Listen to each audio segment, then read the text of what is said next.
If you were a gamer back in 2008, you may remember this game Too Human gained a pretty decent amount of hype on its release, however it went completely into obscurity shortly after.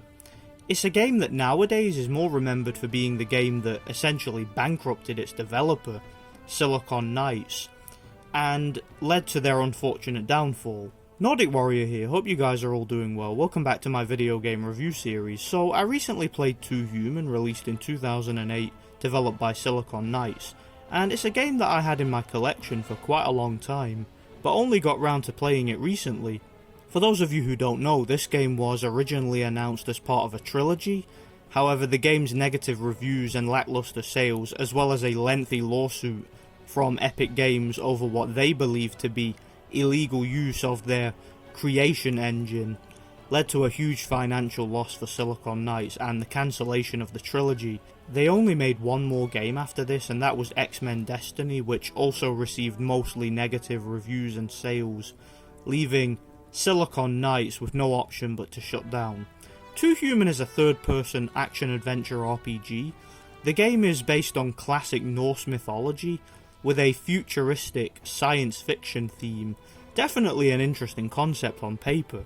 You play as Balder, as he fights to discover more about his past and gain retribution without giving too much of the plot away.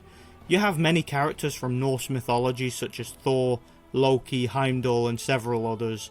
The voice acting in this game and the dialogue is pretty good. You have Crispin Freeman as the protagonist Balder, and he gives a delightfully over-the-top performance as the character. Spends most of the cutscenes brooding and making threats of violence towards the game's villains. Are you right with your maker? As I'm about to send you to him, I will see it to its bloody glory, or its ruin. No one will stand in my way. So the game's setting, plot and voice acting is definitely interesting, and I guess if you can look past the incredibly dated and mediocre graphics, even for 2008, then it will provide some small enjoyment, I guess. When you start the game, you get some much needed customization. You can choose your class depending on how you wish to play the game. Certain classes focus more on melee combat and durability, others focus more on ranged attacks, healing abilities, or just a good balance between them all. It gives you an incentive to find which playstyle suits you, and some players who are fans of RPGs will definitely appreciate that. The game also adds to the customization by adding numerous different weapons, guns, swords, hammers, staffs, and so many variants of each. Different armor types. As you level up your character, you'll be able to unlock more powerful variants, and you'll also be able to upgrade them with runes. Once again, this definitely adds to the replay value for what it's worth. The game's leveling up system is also very nuanced and varied. Now, all of that sounds great, doesn't it? You have an excellent leveling up system, a class system, and plenty of worthwhile customization. Unfortunately though, this game suffers from the absolute worst problem a game can have. It's boring. This game is one of the most boring, repetitive, downright lazy games I have ever played, and that is saying something. The level design is awful, truly awful. You basically go to a linear, predetermined location, fight waves and waves and waves and waves and waves of the same boring enemies over and over and over and over again until you get to the next area. The door magically unlocks and you can open it, go through, and you do it all over again. You have a few boss battles which are usually just bigger and more powerful versions of the same enemies you've been fighting the whole game. And even the more unique boss battles have you spending most of the battle fighting waves of their minions who just happen to be the same enemies you've been fighting the whole game.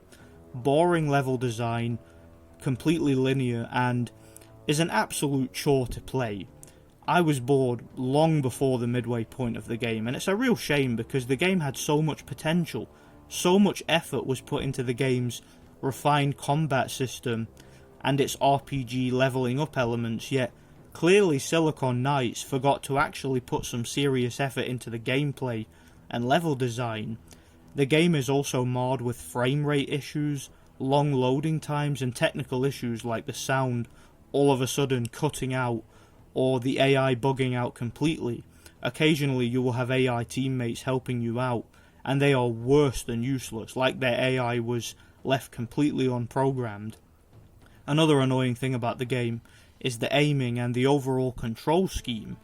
You use the right thumbstick for melee combat and the 2 triggers for shooting your guns, yet I would constantly try to aim at an enemy right in front of me, and Boulder would turn around and start shooting behind him, even when there were no enemies that way. Even the finishing moves against some of the bigger, more durable enemies were kind of lame and repetitive and got boring after seeing them a few times over. So in case you can't tell, I really did not like this game. It had some concepts that looked very, very good on paper, but were just not executed right. The controls, level design and technical issues, as well as the boring, repetitive gameplay, just ruined the whole experience for me.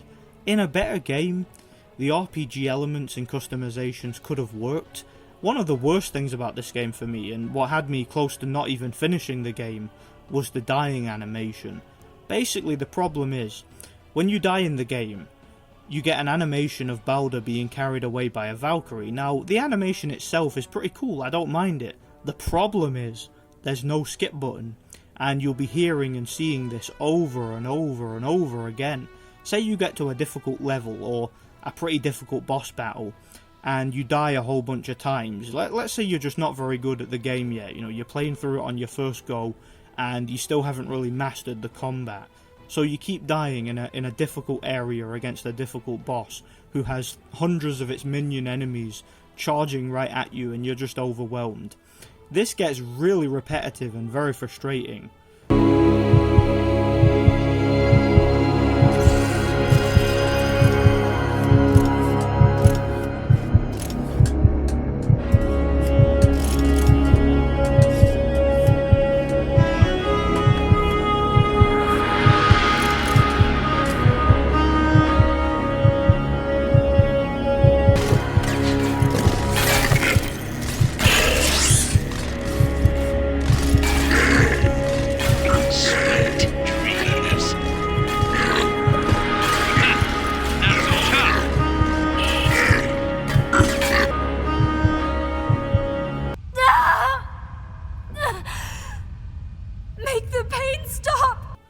As if to add insult to injury, Silicon Knights even added an achievement for when this happens 100 times. I'm sure they thought they were being funny, but I digress. This game was a massive disappointment. It even ends on a shameless sequel bait cliffhanger ending that is probably the most anticlimactic ending in video game history, at least in my experience, especially when you consider that the sequel never came out. It's like when movies try to sequel bait, but the movie is not good enough to warrant a sequel. It just comes across as shallow and pretentious. I give this game a 3 out of 10. It had some concepts that I liked, and clearly Silicon Knights had a lot of passion for the project, but its execution and overall experience was a negative one.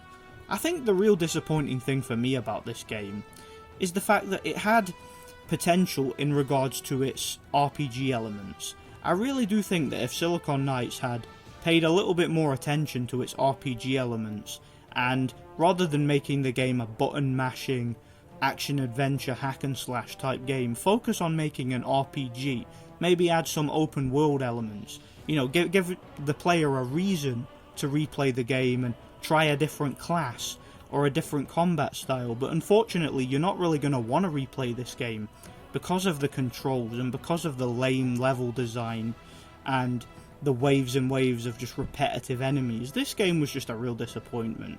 It's a real shame because, like I said, when I turned the game on and saw that it had some pretty cool RPG elements, I genuinely thought this was going to be a pretty badass game, but unfortunately I find myself agreeing with the critics on this one. This game was just such a disappointment, man, really was. And like I said before, the fact that the sequel never happened just leaves this game feeling really shallow and pretty ridiculous, to be honest. They really should have given it a more conclusive and more satisfying ending.